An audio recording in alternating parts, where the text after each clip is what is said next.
Assalamualaikum. Oke, jumpa lagi teman-teman. Dalam kesempatan kali ini kita akan membahas seputar bagaimana sih menyusun bab 2 di dalam penelitian. Nah, khusus untuk proposal penelitian yang didanai oleh Kemendikbudristek karena yang akan saya sampaikan ini menyesuaikan dengan format yang ada di dalam buku panduan. Oke, langsung saja ya. Untuk menyusun bab 2, intinya secara umum, aturan umumnya, kalau kita lihat di dalam buku panduan, itu memang harus difokuskan pada latar belakang penelitian yang mendasari topik riset. Jadi, intinya ketika kita menyusun bab 2 itu haruslah berisi atau difokuskan pada latar belakang penelitian yang mendasari topik research.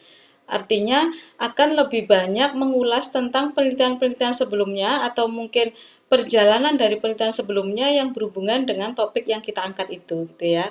Nah, oleh karena itu di dalam panduan itu kan ada persyaratan-persyaratan yang biasanya berada di dalam kotak dalam buku panduan ketika kita menuliskan atau ketika kita menyusun di dalam proposal itu kan diberikan aturan bahwa harus ada poin-poin ini yang harus ada di dalam isi bab 2. Oke, nah seperti apa secara detail? Nah, ini berdasarkan dari pengalaman yang saya alami, hal-hal yang pernah saya lakukan dan terbukti lolos, dan juga mengkaji dari setelah saya diskusi dengan beberapa teman dan kolega dari proposal-proposal mereka yang juga lolos. Nah, ini saya berusaha untuk menyimpulkan seperti apa sih yang biasanya kami lakukan ketika proposal tersebut lolos didanai. Nah, yang pertama adalah berisi state of art dari research. Jadi berisi state of art dari penelitian yang sesuai dengan topik. Nah, kalau kita lihat pengertian dari state of art itu sendiri, itu kan kebaruan ya, sebuah kebaruan dari penelitian atau kebaruan dari topik yang kita angkat yang nantinya akan kita selesaikan atau problem yang akan kita selesaikan itu. Jadi, state of art di sini berisi perjalanan dari penelitian yang hubungannya dengan topik yang kita angkat itu seperti apa. Nah, kita menjelaskannya di dalam state of art tersebut.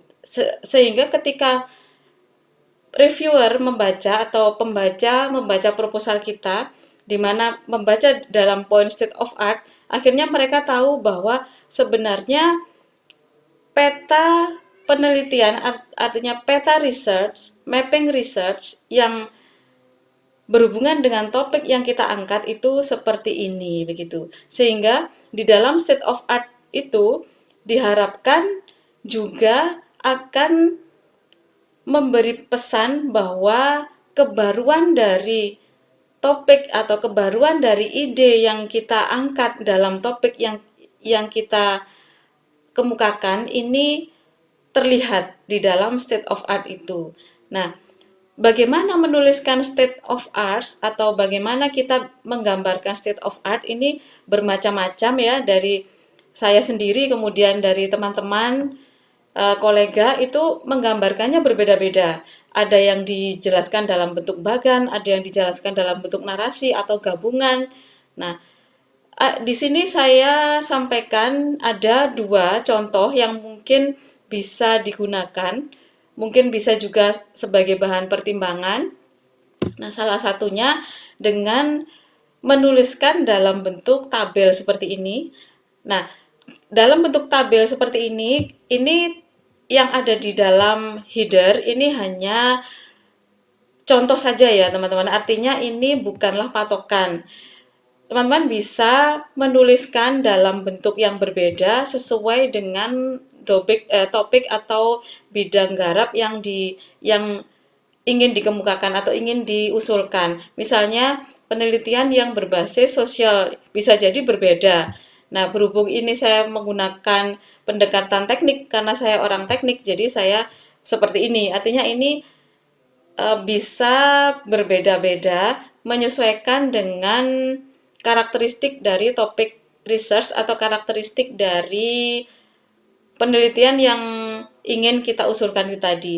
Namun yang pasti di dalam penabelan seperti ini, yang biasanya ada itu adalah result dan finding. Bisa jadi result dan finding ini kita jadikan satu, artinya dalam satu tabel bisa dipisahkan seperti ini. Kemudian kita bisa juga menuliskan langsung source-nya kita langsung kemukakan atau kita langsung masukkan sitasi menggunakan Mendeley supaya untuk memberikan penanda saja buat kita sendiri dan pembaca bahwa ini source-nya dari mana gitu ya, di tahun berapa. Kemudian kalau misalnya ingin dituliskan dalam bentuk judul, misalnya judul, kemudian judul, kemudian penulis, dan tahun itu juga bisa. Ini bebas saja. Kalau saya biasanya menggunakan source supaya efektif saja, tinggal ambil saja di Mendeley, dan itu langsung bisa dilihat referensinya nanti. Oke, kemudian yang berikutnya ini kalau di pendekatan teknik misalnya yang biasanya saya gunakan adalah di poin kolom kedua ini adalah metode, model atau approach. Ini bebas saja. Jadi pendekatan sebenarnya metode di sini menjelaskan apa supaya kita bisa tahu penelitian sebelumnya di tahun sekian ini menggunakan metode apa begitu ya. Jadi metode yang digunakan untuk menyelesaikan problem. Kemudian kalau metode sudah kita tuliskan, sudah kita kemukakan, maka variabelnya apa? Variabel yang terlibat di dalam penyelesaian atau variabel yang terlibat di dalam eksperimen itu apa? Nah, ini bisa kita tuliskan di sini gitu ya. Baru kemudian resultnya atau hasilnya itu seperti apa? Ini pasti hubungannya dengan finding gitu ya. Nah, boleh kita tuliskan sendiri-sendiri, bisa juga dituliskan bersama, artinya dalam satu kolom. Kalau saya biasanya sendiri karena kalau result itu berarti hasilnya nanti seperti apa, misalnya di situ disebutkan angka-angka supaya tahu gitu ya, ada hubungannya dengan variabel. Jadi variabelnya misalnya menggunakan A, B, C, D, resultnya seperti apa. Jadi akhirnya saya tahu variabelnya ini, maka hasilnya ini. Nah, sedangkan finding ini lebih ke menjelaskan ke kontribusinya. Kontribusi dari penelitian yang dilakukan oleh peneliti tersebut itu seperti apa. Nah, ini nanti hubungannya pun dengan penelitian lanjutan, artinya apa yang belum diselesaikan di dalam penelitian tersebut itu apa. Nah, ini bisa jadi adalah gap atau bisa jadi adalah kemungkinan ide atau kemungkinan poin yang mungkin bisa kita selesaikan. Nah, seperti itu. Nah, dalam menuliskan state of art seperti ini, kita tuliskan terurut sesuai dengan tahunnya. Jadi misalnya 5 tahun yang lalu dituliskan paling atas, kemudian 4 tahun yang lalu dan seterusnya. Akhirnya kalau kita tuliskan secara terurut, pembaca ataupun reviewer tahu bahwa pada perjalanan penelitian yang berhubungan dengan topik A misalnya dengan topik gamifikasi pada tahun misalnya 2016 itu menggunakan metode oktalisis misalnya gitu ya. Kemudian pada tahun 2017 trennya menggunakan MDA dan seterusnya. Nah, itu tujuannya supaya dengan state of art ini reviewer maupun pembaca itu akhirnya tahu bahwa yang ingin diselesaikan itu adalah di permasalahan atau di poin-poin yang seperti apa, posisinya di mana, kemudian penelitian yang kita ingin selesaikan, problem yang ingin kita selesaikan itu apakah signifikan ataukah sudah pernah diselesaikan, itu bisa kelihatan di dalam state of art ini. Nah, itu cara penulisan pertama. Nah, cara penulisan kedua bisa kita menggunakan dengan cara bagan seperti ini. Ini juga yang biasanya saya lakukan itu dengan bagan. Jadi misalnya bagi teman-teman yang mungkin lebih suka menjelaskan dengan bagan, ini bisa jadi alternatif untuk menjelaskan state of art. Artinya state of art ketika kita menjelaskan bagan, pastinya ada narasi ya. Jadi bagan ini dibantu oleh narasi sebagai penjelas dari bagan. Nah, di dalam bagan di sini juga bisa saja kita buat tahun tahapannya dalam bentuk kelompok-kelompok seperti ini. Jadi misalnya pada tahun 2018 misalnya kelompok dari objek misalnya gitu ya yang diselesaikan oleh metode A, B, C itu meliputi ada dua lingkaran ini misalnya gitu ya. Misalnya lingkaran yang kecil itu mungkin tidak terlalu banyak, kemudian yang agak besar yang lebih lebih banyak. Misalnya bisa juga seperti itu. Kemudian misalnya di dalam tahapan tahun-tahun yang sudah kita kaji itu ternyata ada beberapa topik, maka kita bisa menjelaskannya di dalam proses-proses yang berbeda. Misalnya ini misalnya konsep social network, kemudian di bawahnya web mining ini kan metode yang berbeda. Nah, metode yang berbeda kita masukkan di dalam bagian-bagian yang berbeda. Kemudian misalnya mana yang berhubungan dengan konsep social network, maka literatur-literatur atau jurnal-jurnal yang terkait atau penelitian-penelitian sebelumnya yang terkait dengan ini langsung kita hubungkan dalam anak panah. Nah, kalau saya biasanya menggunakan seperti ini. Nah, kemudian bagaimana mengetahui gap, artinya bagaimana untuk bisa kita menjelaskan bahwa posisi riset yang nanti akan kita lakukan ada pada poin ini, itu biasanya saya menjelaskannya di dalam anak panah ini. Jadi anak panah ini saya menjelaskan untuk visi ke depan bahwa kebetulan ini topik tentang social network ya. Jadi di dalam social network pada tahun 2025 misalnya begitu akan menjadi smart social media portal base dan web mining. Misalnya seperti itu. Nah, itu salah satu cara untuk mendefinisikan atau menggambarkan state of arts. Dan ini bebas saja, ini hanya pilihan saja ya teman-teman. Semoga bisa membantu. Oke, setelah state of art kita sudah jabarkan secara detail. Oh ya, jangan lupa untuk menuliskan state of art. Kalau rumpun teknik, kami biasanya menggunakan literatur yang paling lama 5 tahun terakhir, gitu ya. Paling lama 5 tahun terakhir. Tapi juga tidak tahu juga ya, mungkin di rumpun yang lain, di disiplin ilmu yang lain, mungkin sosial atau pertanian atau mungkin kesehatan itu berbeda. Ini juga tergantung dari kebijakan atau tergantung dari karakteristik masing-masing ilmu yang kita miliki ya, ilmu yang kita geluti. Oke, nah sekarang poin berikutnya di dalam bab 2 penelitian adalah menjabarkan peta jalan penelitian atau roadmap.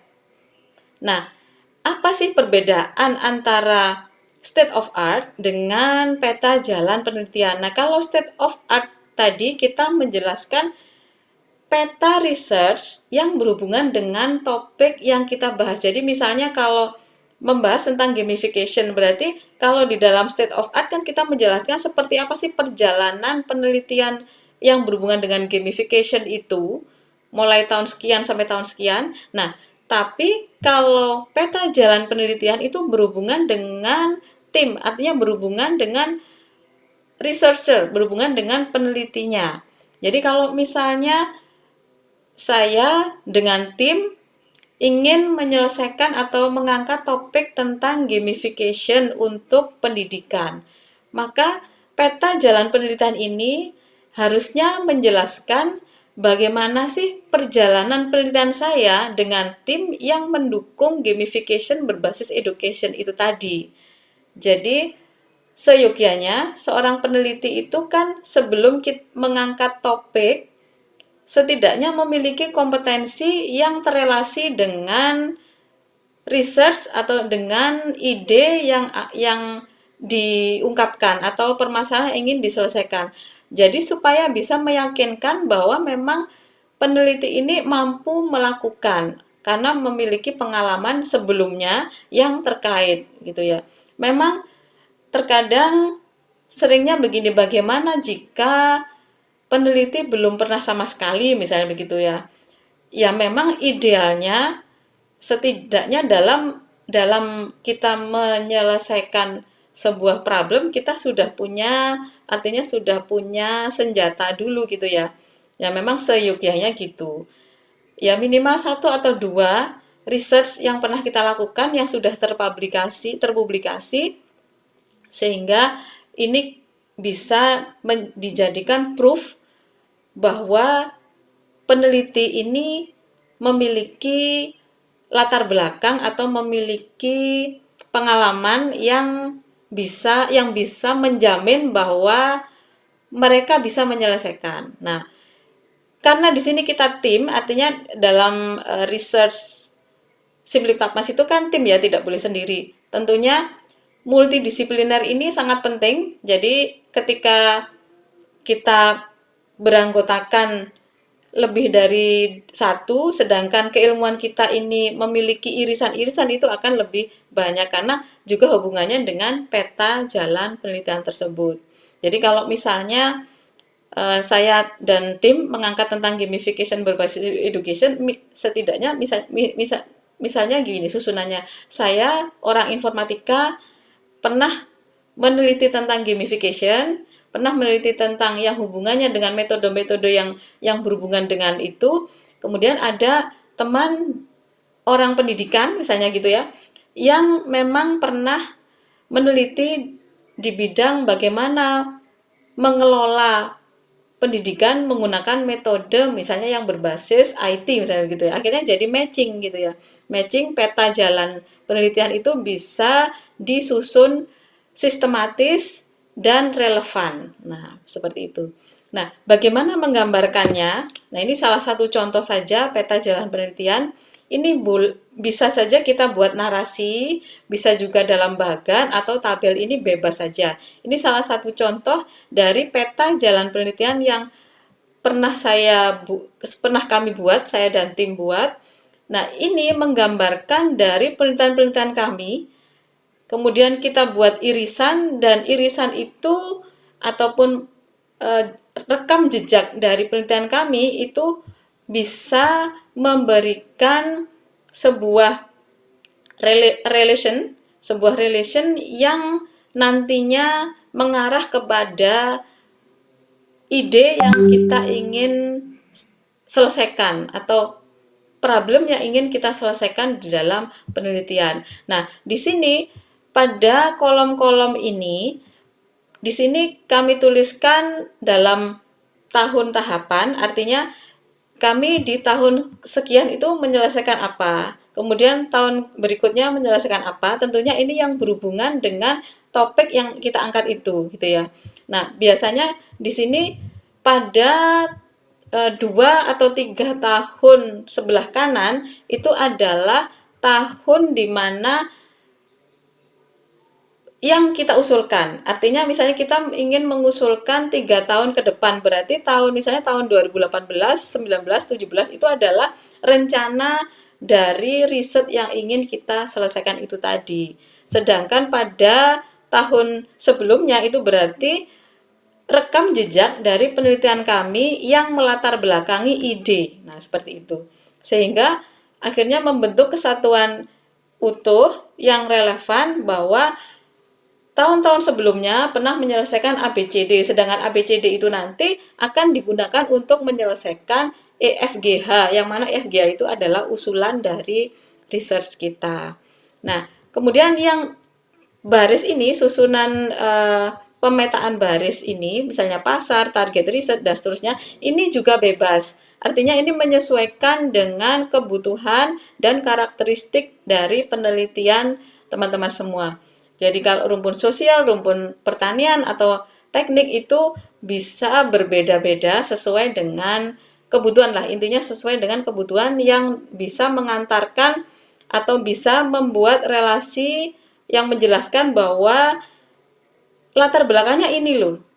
Sehingga kita akan menyelesaikan bagian itu, misalnya seperti itu. Nah, di sini juga boleh kita memberikan penegasan gitu ya.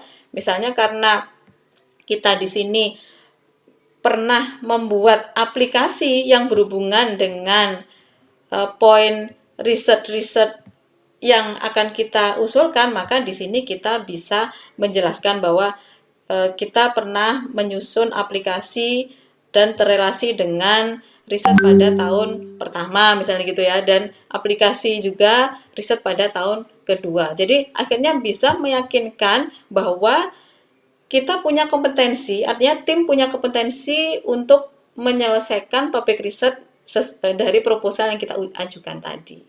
Nah, seperti itu teman-teman ya. Kemudian untuk yang terakhir di dalam bab 2 itu seharusnya, tapi ini juga tidak semua ya, tapi biasanya kami menuliskan meskipun itu tidak banyak karena itu juga dibatasi ya, bab 2 juga dibatasi kalimatnya. Tapi di sini tetap kita tuliskan, yaitu literatur yang terkait dengan objek penelitian difokuskan dalam permasalahan yang ingin diselesaikan. Nah, seperti apa literatur yang berhubungan dengan objek penelitian? Jadi misalnya gini, gamification berbasis education, topik kami misalnya seperti itu. Nah, maka objek penelitiannya itu kan yang pasti kan education. Nah, education yang seperti apa? Misalnya kami ingin menyelesaikan dalam lingkup perguruan tinggi. Ya berarti di sini di dalam penjelasan tentang objek penelitian kita menjelaskan by literatur bahwa penyelesaian permasalahan yang diangkat yang berhubungan dengan objek itu seperti apa. Nah, karena yang ingin kita selesaikan adalah misalnya proses pembelajaran yang menarik itu bagaimana. Nah, maka kita harus bisa menjelaskan di sini selama ini penelitian-penelitian sebelumnya yang menyelesaikan masalah pembelajaran yang menarik itu menggunakan metode seperti apa dan hasilnya bagaimana. Nah, intinya ini semua by literature. Dan juga kalau memang ada kita sudah mendapatkan data empirik atau kita sudah pernah melakukan proses wawancara atau mungkin data itu kuat untuk bisa kita sampaikan bahwa problemnya ini, bisa kita tuliskan juga di sini, itu akan semakin memperkuat. Nah, kemudian ada pertanyaan lagi misalnya, lah terus bagaimana kalau misalnya teori-teori tentang yang berhubungan dengan metode ataupun model yang kita gunakan? Ya boleh saja, tapi yang terpenting adalah 3 hal itu tadi. Jadi state of art, kemudian peta jalan penelitian atau roadmap, dan yang ketiga adalah literatur yang berhubungan dengan objek. Kalau misalnya untuk mengcover kebutuhan itu tadi, misalnya teori-teori yang berhubungan dengan metode, dengan misalnya kalau gamifikasi, teori yang berhubungan dengan gamifikasi, teori yang berhubungan dengan education, itu biasanya kami include-kan di dalam ketika kita menjelaskan state of art itu tadi. Jadi ada pengertian-pengertian, poin-poin penting yang kita sampaikan di dalam kita menuliskan state of art, kita menjelaskan state of art itu tadi. Nah, itu teman-teman. Nah, kemudian satu hal yang penting terakhir, dalam menuliskan bab 2, jangan lupa menggunakan citasi engine yang membuat kita tidak ribet. Jadi misalnya jangan sampai kita menggunakan cara manual gitu ya. Jadi gunakanlah citasi otomatis seperti Mendeley, kemudian Zotero dan yang lain. Nah, untuk bagi teman-teman mungkin yang masih belum pernah menggunakan, bisa melihat di video saya, nanti bisa searching saja Fitri Marisa spasi Mendeley, itu nanti ada video-video saya yang terkait dengan Mendeley. Oke, itu dulu yang bisa saya sampaikan. Kurang lebihnya mohon maaf. Semoga ini bermanfaat. Jika suka dengan video ini, silakan like, subscribe, dan komen. Terima kasih. Assalamualaikum.